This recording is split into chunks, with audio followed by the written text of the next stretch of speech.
What's up, everyone? Welcome back to the Life at Disney podcast. This is the show where you'll discover what it's like to be a part of the story at the Walt Disney Company. And I'm Cassie, your host for this episode. This season of Life at Disney, we're taking you to our offices across the globe and sharing employee stories from all around the world.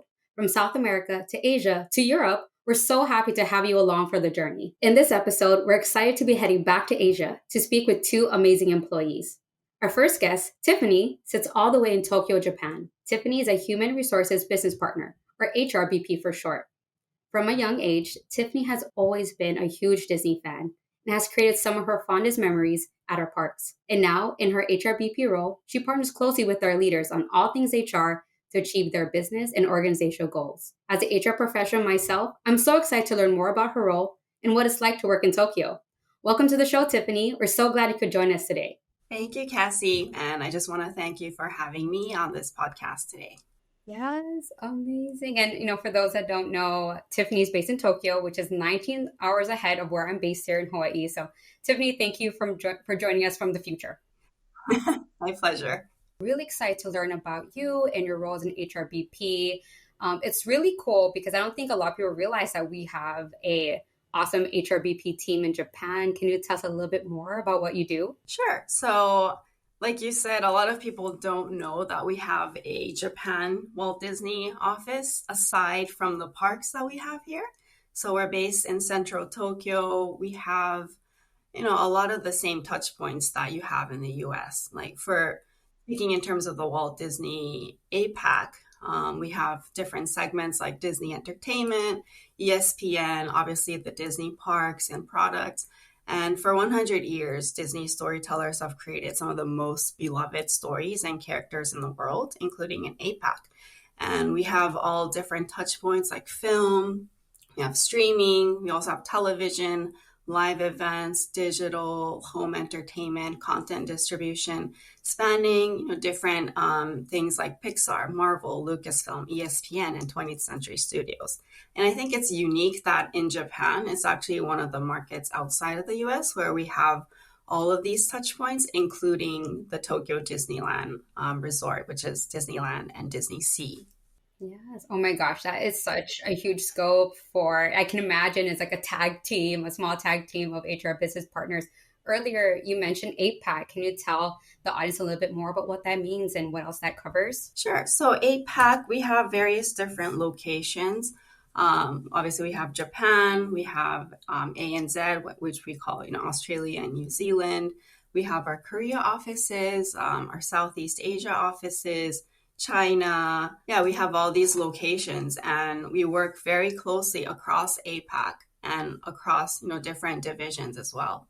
Oh my God, that is so exciting. And so glad you could join us to shed some light on that region. I think you guys do some of the coolest work, and we are seeing there's a lot of growth as well in our international and APAC teams. How did you get into this HR business partner role with Disney? So actually, it's a dream come true for me, literally, because ever since I was little, like my family, my friends, and I think some of my close colleagues here at Disney know me as an avid Disney fan.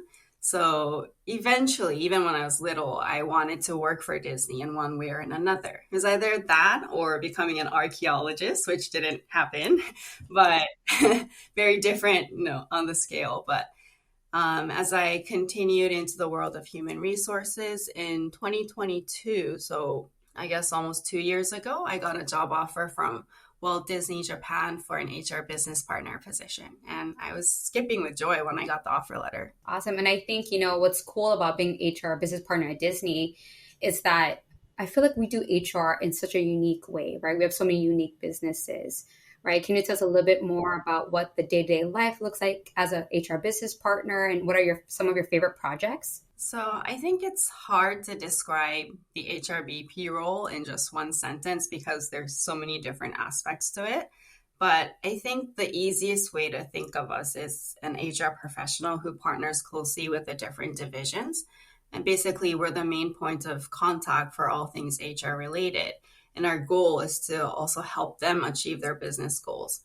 So in my role, for example, I support the APAC Senior Vice President, CFO, to the Japan Disney Plus General Manager, We have our integrated marketing executive director as well as local content executive director, and the list goes on. But we partner with them to help them achieve their business and organizational goals while also playing the role of employee advocate so that we can ensure that our employees' voices are heard too. But on a day-to-day basis, I would say it's very different. One day I could be helping an employee solve their professional or even personal concern, or I would be interviewing a candidate or giving career advice. So it's very exciting because not, every day is different as an HR VP.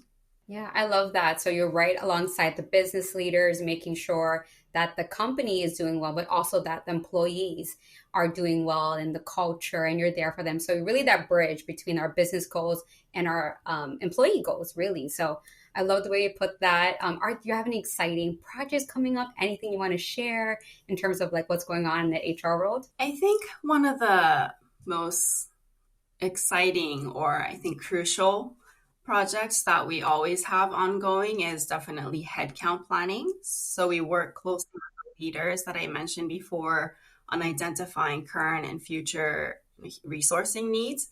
And then it's our job to work with finance to make sure we have the budget for that. So I don't know if, it's as exciting as it sounds to me, but it's definitely a crucial role, part of what I do actually. Yeah, I love that. You're really looking at the growth of the company and how we can staff our teams and make sure we're set up for success. So you're really like the backbone, right, of this company.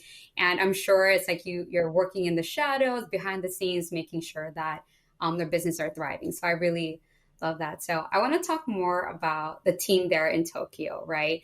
You mentioned to me before that's a small team. I see you actually have the same name tag too, but I know there's something unique with yours. So if you could share with us. So I don't know if you can tell, but it on the name tag, it has my last name as opposed to first names in the US. I've noticed that parks, you have first name. In Japan, we have our last names just because of the cultural difference. We usually address people by their last names, and sometimes you'd address someone by their first name if you get close to them, or especially if you have like a foreign name like myself, like Tiffany. Initially, I thought my name tag might read Tiffany, but it came as Hasegawa, and I thought that was really interesting. I love that there's a blend of the Japanese culture and the Disney culture there for your team. Can you tell us a little bit more about what it's like to work in Tokyo with your team there? I think for the HR team, we have a pretty small team. We only have 4 business partners, 4 HR VPs based in Tokyo. We have a lot of the center of excellence. We have a lot of different teams within Japan as well. And I think what you don't see behind the scenes when you're dealing with an HRBP is that there's a lot of teams behind the HRBP in the background helping the HRBP to solve employees' concerns. For example, HRBPs are usually not experts in payroll. So whenever we get a payroll-related question from an employee, we usually work with the payroll team in the back, and then we go back to address the employees' concerns. Got it. So there's a bigger team behind you all, behind the HRBP that you're partnering with to address questions as they come in. So I know you talked about wanting to be an archaeologist, right, earlier, and how you found your way to HR. What was the thing that made you think, I love this business partner world, and what keeps you motivated? Because I'm sure, right, every day looks different and you're faced with new things all the time. I want to hear a little bit about that and what motivates you in your role. I would have to say that every day is a learning experience. It's very different day to day. What motivates me is the people, basically. It's as simple as that. I love working with people. I love kind of helping people solve their problems or any concerns that they may have. And I think that's what got me into this whole human resources world. It's not like I chose to become a human resources professional, but I just happened to step into the world when I first started working, and it just felt right from the very beginning. So most of my career has actually been in in-house HR, but mostly in the finance industry. So being in an entertainment company like Disney is my first time. But actually, I think, Cassie, you have an HR background too. So I think you may agree that a lot of the HR skills are transferable.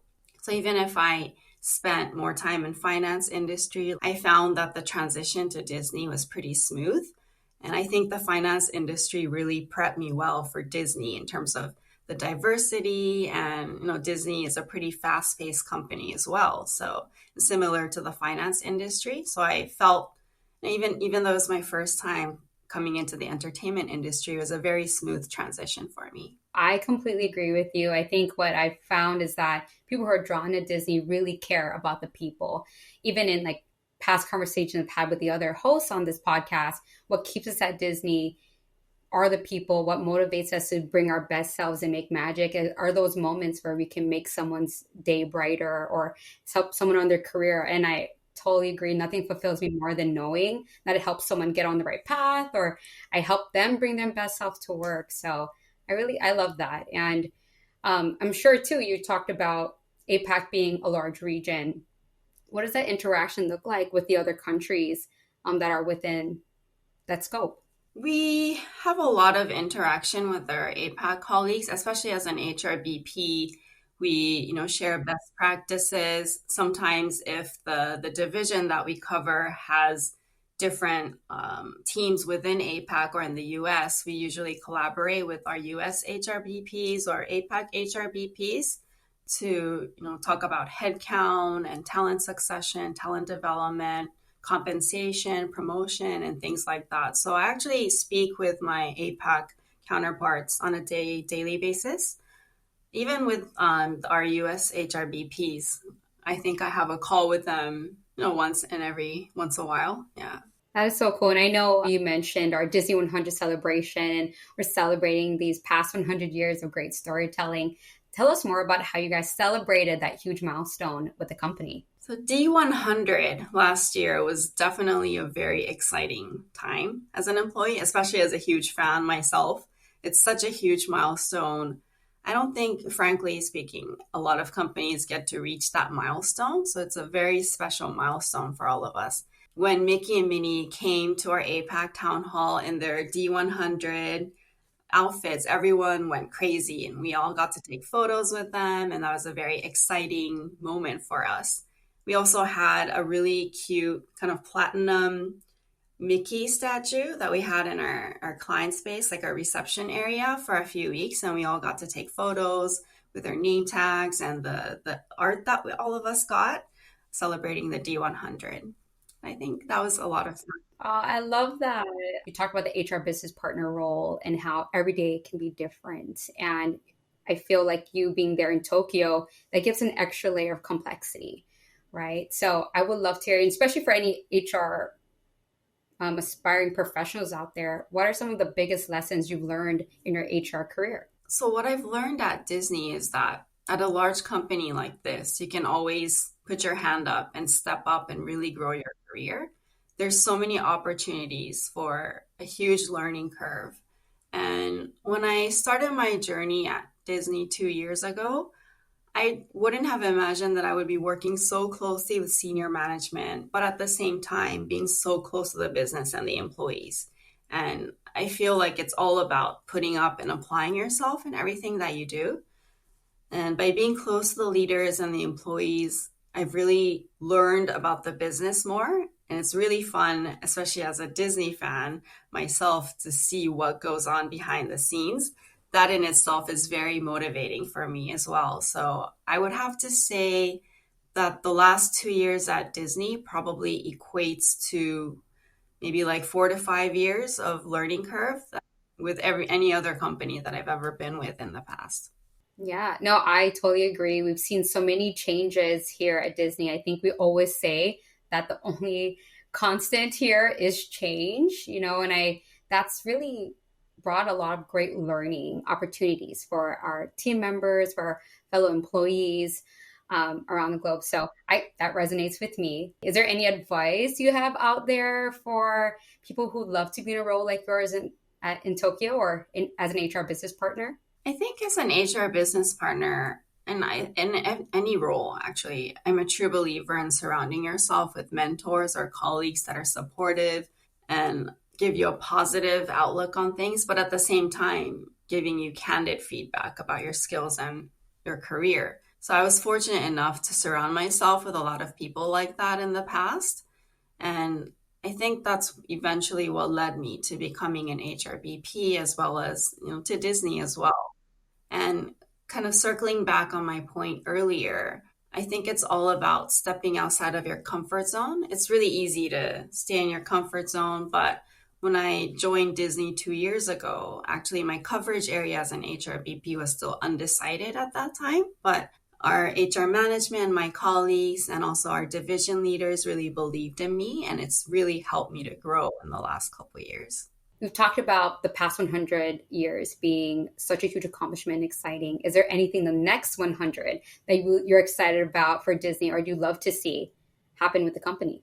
I would have to say that the last 100 years have brought so much magic, so much pixie dust to people all around the world. And it's very rare for a single company to be able to have the impact that in the same way that Disney has with our consumers.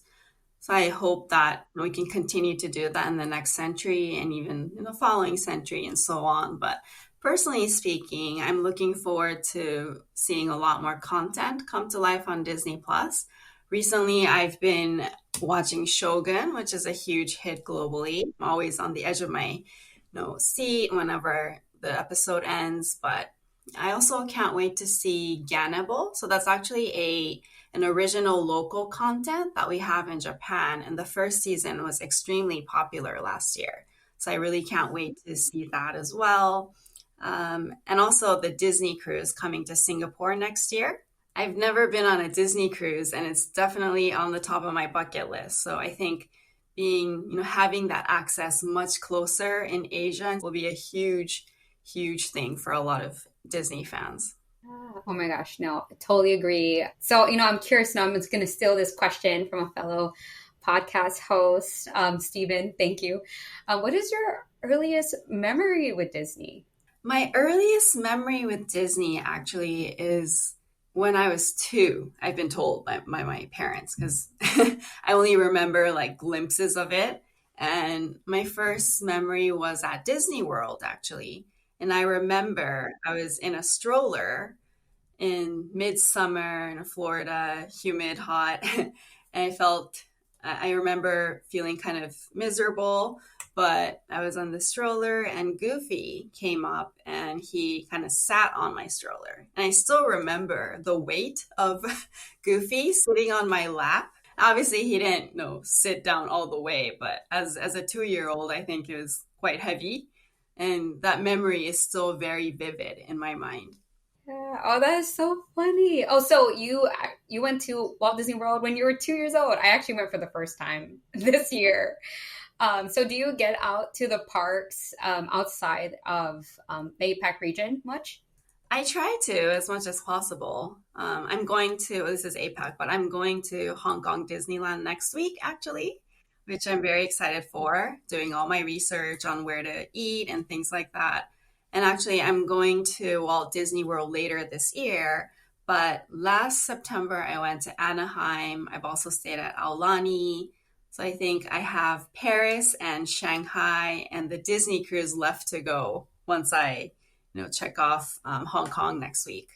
Oh my God, that's so cool. You've almost done them all. So, since you've been with Disney now, the past 2 years, do you have a new favorite memory since joining the company? Since joining the company, I have to be honest that almost every day is a new favorite memory.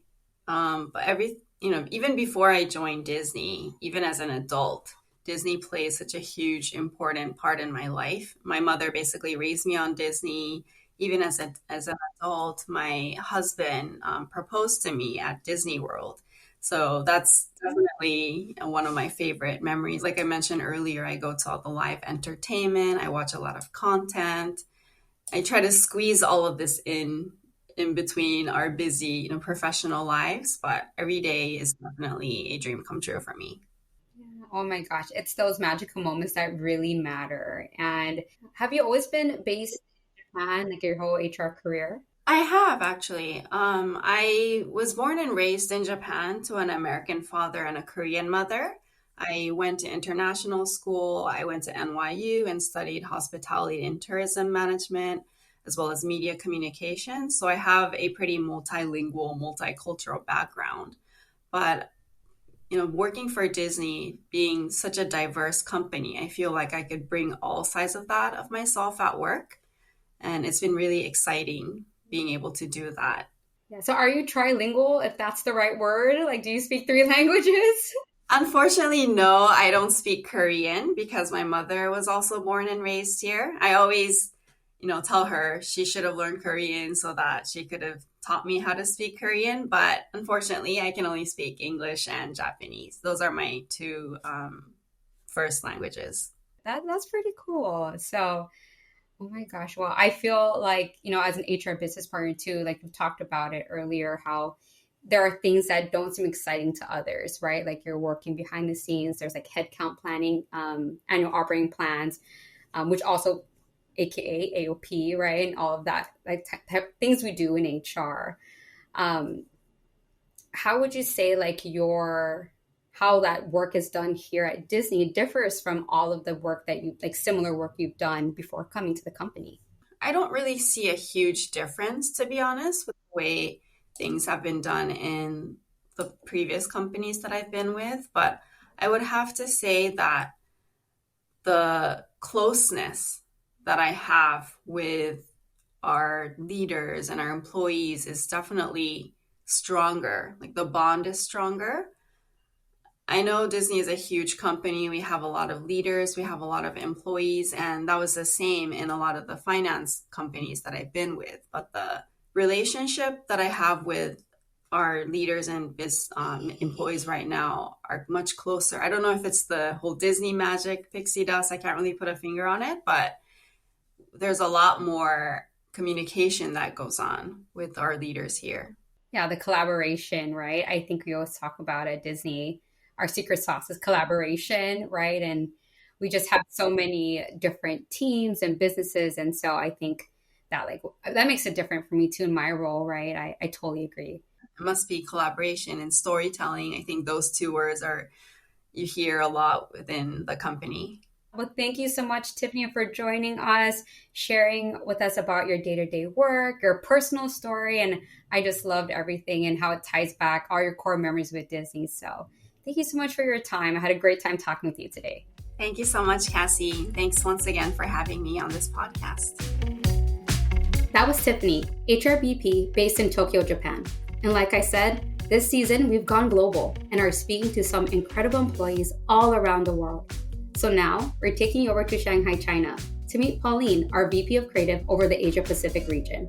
Pauline's Disney journey started back in 2017 as a senior manager in fashion creative. And now, as a VP, she brings her world-class vision to lead creative product development across an impressive portfolio of brands and franchises. Clearly, I'm a huge fan of our Disney products. So let's get into it. Pauline, welcome to the show. Thank you so much for making the time while you're traveling. Well, thank you for the invite. It's I'm very nervous because the only podcast I know is Murders in the Building. So I'm hoping it's not that kind of a podcast. Hey, that is a great show. I watch on Hulu all the time. I'm not caught up yet, but we'll have to talk about that sometime off camera for sure.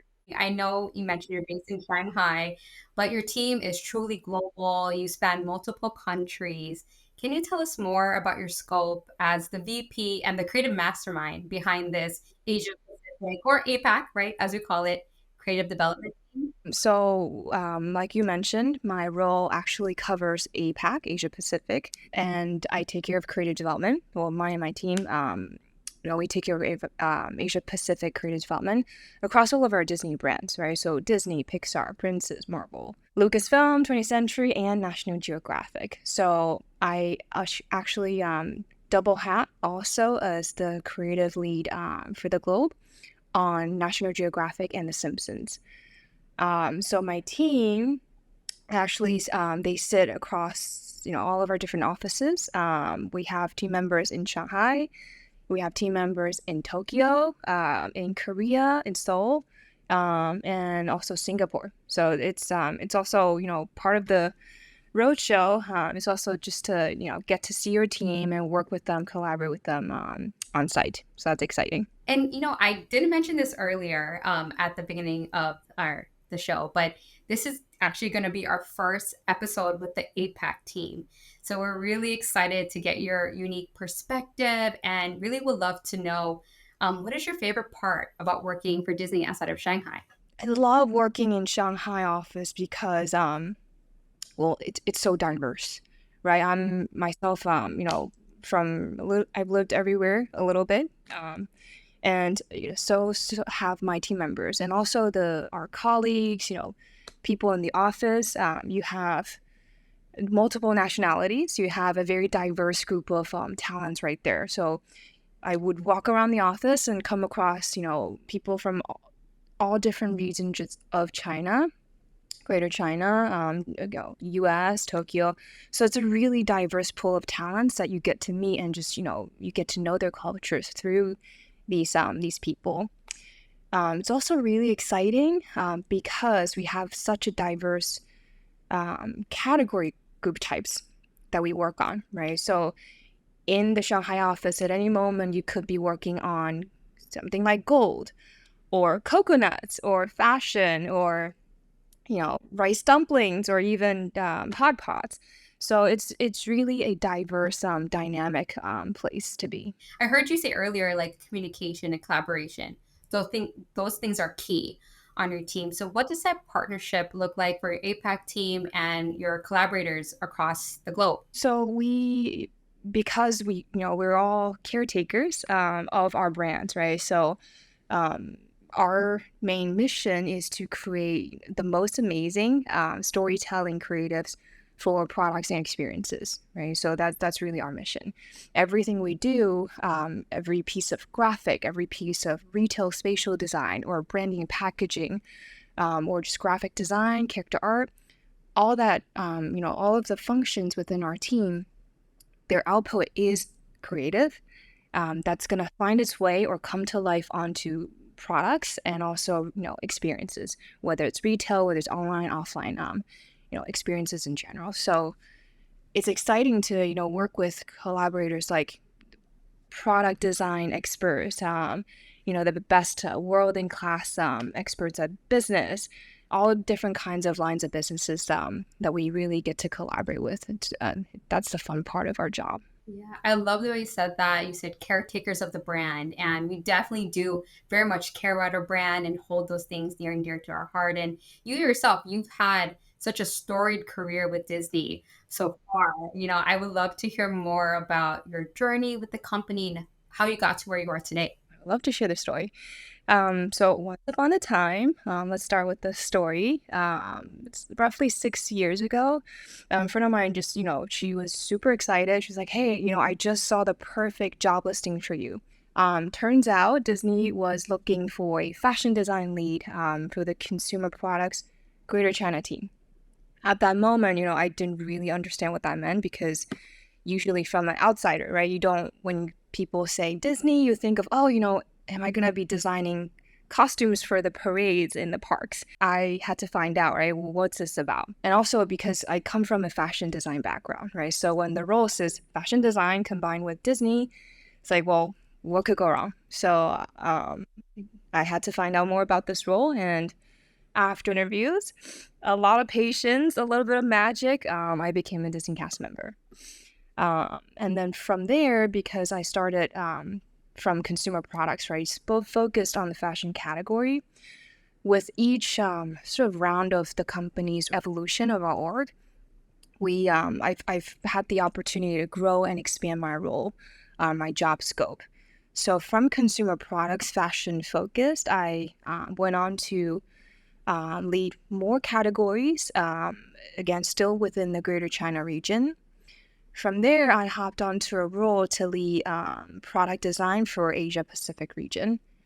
And then shortly after that, or 2 years after that, I came into my current role, which is to lead creatives across both our licensed and owned and operated businesses for the Asia Pacific region. So it's a little bit of a story of how I came into this role.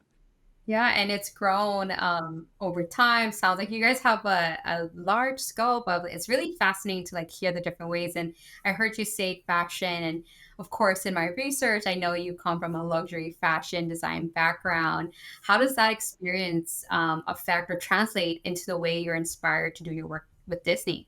I had the opportunity to work on both the luxury side of fashion, but then also when I was in China, when I first came to China, actually, I got to work for very local Chinese brands, still in fashion. So I sort of have that both sides of it. And you can, I did participate in a fashion show in, third tier cities in China.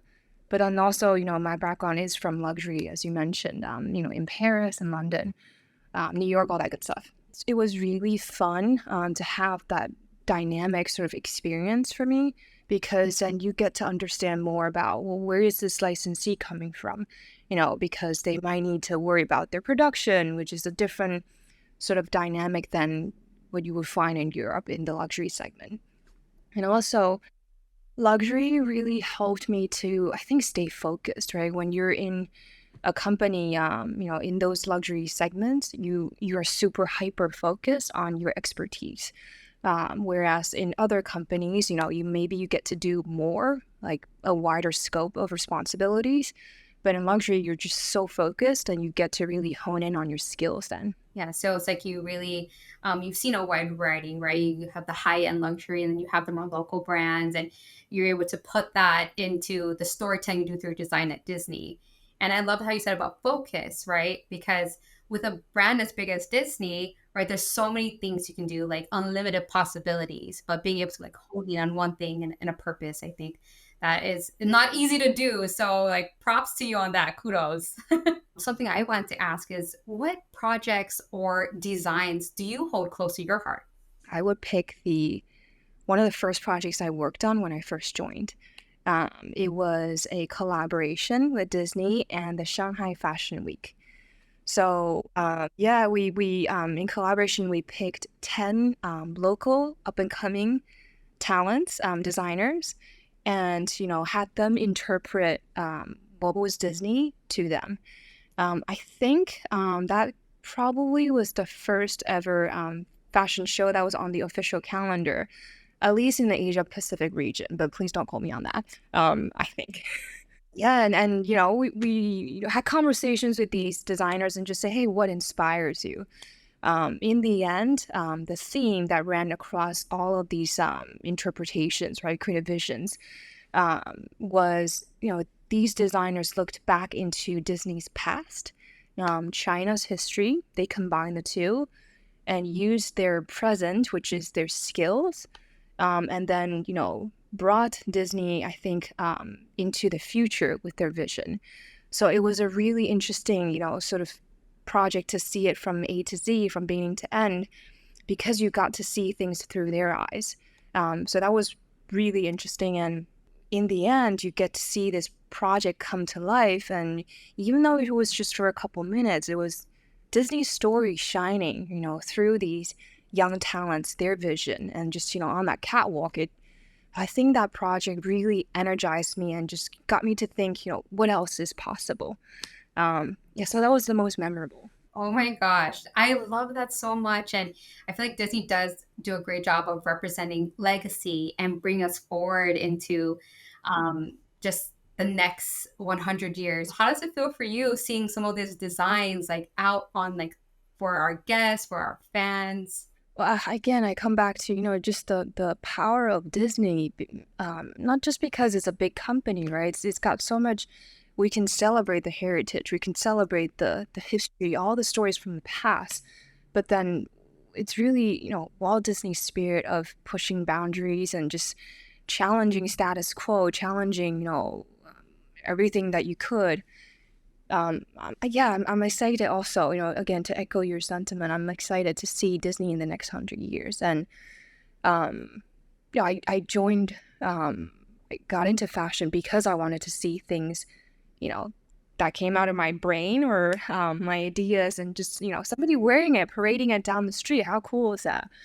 And now in Disney, you get to see even more of that, right? We Disney can touch so so many more consumers. So I think it's really that power that just fascinates me. And, again, it keeps me going here.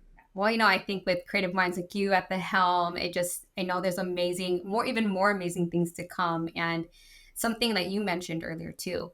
And I've noticed time and time with Disney is that every creative decision is made with such thought and intention. Nothing is really by mistake, right? There is a story to be told. Walk us through that creative process and where you pull inspiration for your work. I think inspiration comes from anywhere, anyone, anywhere. And I really do mean that.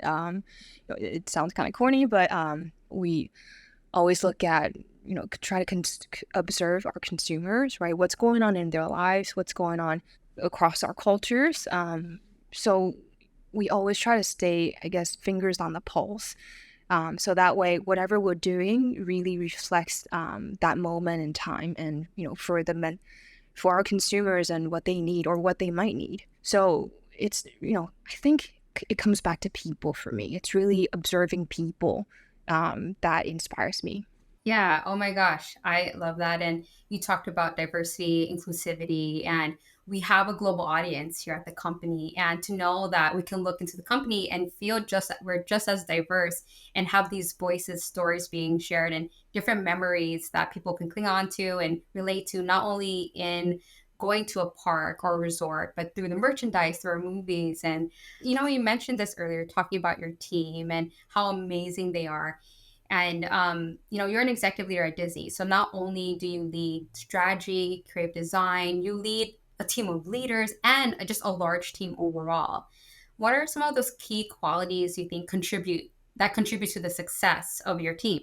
Key qualities that we tend to look for is optimism, passion, and just, the curiosity to keep pushing boundaries and just challenging status quo, challenging, our visions from before, and, always trying to tell new innovative stories or in innovative ways that's never been told before.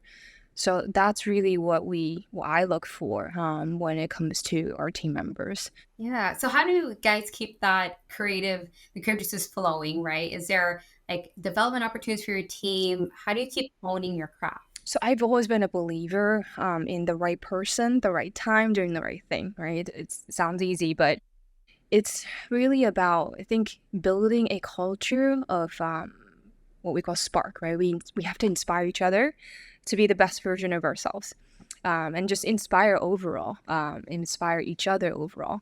And I think as a leader, it's really our job to be the support system for our team members, right? When there are challenges, we need to help them remove those roadblocks so that they can shine brighter at what they love the most, right? And, it's difficult to find your path, to really know what you want, what you're really passionate about, and to match that with what you're good at or what your skills could be developed at. So I think it's also about, helping each other just be on that journey with them, with the team member, as they're finding out their path. And in terms of developing or helping a team member develop their career, I don't think there is one way. There's a couple of different ways, right? Some team member might want to grow is more vertically, right? They have one focus. They just want to keep honing at it. So we could also support them to do that, right? To clear their path and just help them to stay laser focused. There are some team members who actually prefer to work on multiple different things and one day hopefully to manage talents across multiple different disciplines. So it's more like growing, I guess, horizontally. So taking more responsibilities that's different than just that one skill, one function.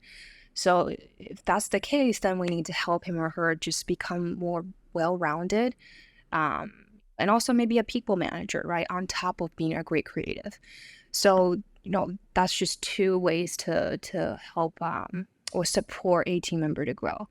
And there's not one way that fits all, right, when it comes to especially creatives. We talk a lot about growth at Disney. It's not just a ladder. It's like a web, right? And this is one of the companies where, you could have multiple types of careers, right? Different types of jobs, something to learn, always going back and pulling knowledge you've learned in a role into your current one. And that's something I love at Disney. What is one of your favorite lessons that you've learned on your journey so far?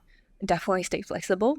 At the same time, just I would say be a relentless optimist, right? If you want something, you work super hard at it, but at the same time, you need to believe that it's possible and just, remember to have fun because otherwise, why Disney, right? Oh my gosh, I love that. If there's anything I am, my parents would agree, I'm relentless. So that's no surprise to anyone. And I love the way you said it's like bet on yourself, right? Bet on your learning and your growth. And there's something that was said to me that always sticks with me is when you perceive an opportunity that you may not get or is a door closing, don't think about it as like, oh, that's a loss. Really, it's making room for what you're meant to do and where there's that opportunity, right? It's like that's not meant for you. You said it, right place, right time, right person. I'm sure we're going to have a lot of listeners that are inspired by this conversation that might want to follow in your creative footsteps. What advice do you have for them? Work hard, stay focused, as we mentioned, but also build relationships. Learn from those with experience, but at the same time, have your own thoughts and just be open to communicate, to share with others because you never know where the next conversation or collaboration can take you. Yeah. Oh my gosh. And your team definitely would know about that. You span multiple time zones, countries. So I'm sure you guys have communication and collaboration on lock. So I really love that. And so, talk about the creative side again. And I really, a lot of what you said resonated. And I feel like a lot of creatives just want an environment where they can let their ideas flourish and they can innovate and they can create, right? And on that topic of innovation, we talked about Disney 100-year celebration and how we've had it amazing innovation. But what are you looking forward to most in the next 100 years with Disney? I think it comes back to right innovation in itself. That word is to just find different ways to tell a story, right? And whether it's through technology or experiences.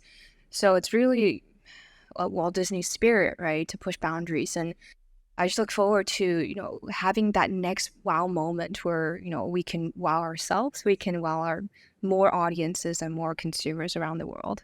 Yeah. Oh my gosh. I mean, we do love a good little scoop, right? So, I mean, are there any exciting projects you want us to keep our eyes out for? Anything to look forward to? I think, as a company, we've identified pets as a real potential area of growth, right? So currently I'm working on with the team and our leaders to just look at this category more strategically, right? Have a vision so that we can reach more parents with our Disney stories. Yeah, so that's the secret, not so secret project that we're working on right now. Oh my God. I know that is going to be a hit. There are so many animal lovers out in the world, but also at Disney. Disney has always done pets, right? I think we've always been at the forefront, so it's always been there. But I think again, it's just time that we really look at this as a not just like a capsule collection sort of opportunity, but it's a real business opportunity because there's all kinds of categories that we can push or we can grow in. So timeline, it's a ever evolving timeline, I would say, but we are gonna try and focus on just a big all around push very soon. So stay tuned. Well, my love language is gifts. So I love to buy gifts. And clearly, not only am I buying gifts for myself, but for my loved ones. So knowing that there's more pet merch, I can't wait to see it. And earlier, I want to go back to this term you said, capsule collection. Can you talk to us more about what that means versus what the opposite might be? Yeah. Let me give you an example. So right? For Disney consumer products, coming back to consumer products, you might find something Mickey and Gucci, right? So that might be a smaller collection or what we call capsule collection. It's also what we call internally a halo project, right? It's really that top of the pyramid. You want to keep it special. You want to keep it sometimes exclusive. So we call that a capsule collection. versus, with other partners or licensees, or even in our owned and operated channels, right? In Disney Store, we might do something that's, that speaks to a wider audience. So it's really, capsule is something you want to keep just for a short period of exclusivity time, or a certain audience, and then just to maybe start from there and see where it evolves and takes us to. So it's a short but high speed, high visibility, focus program. And then you also have the other, also very interesting, on the other end of the spectrum, sort of projects that speaks to a bigger audience. So like the capsule collection, would that be like the Disney 100 where we have like the ears and the Exactly. So does your team work right near the park in Shanghai? Actually, in Shanghai, we have a couple of different offices, and my team specifically, we are in the center of the city, so not right next to the castle, but we also make magic from the other campus. I've never been out there to the park, but I hope to go soon. And you best believe I'm going to buy ears. I'm going to get the merch. I'm going to commemorate the visit. So you gotta come. Shanghai Park is unique, right? We have Tron, we have Zootopia. I know, I heard. So, I mean, is there anything for Zootopia and all that? From 24 months ago, I would say our team started working on just all kinds of different stylized creatives to get the market excited about Zootopia. Yeah, so you're gonna see a lot of different new styles. Maybe some are, high shadow, high contrast. Some are just really cute and, fluffy, and some are just, very zen and makes you want to be calm, right? So there's all kinds of different stories that we can tell with Zootopia. Thank you so much for joining us today, dropping these amazing gems. And it was so fun. Hopefully, we can stay connected. Just thank you so much, and making the time, in between all the jet setting you have to do. It's been really awesome hearing your perspective and getting to pick your brain today. Thank you so much for giving me the opportunity to share.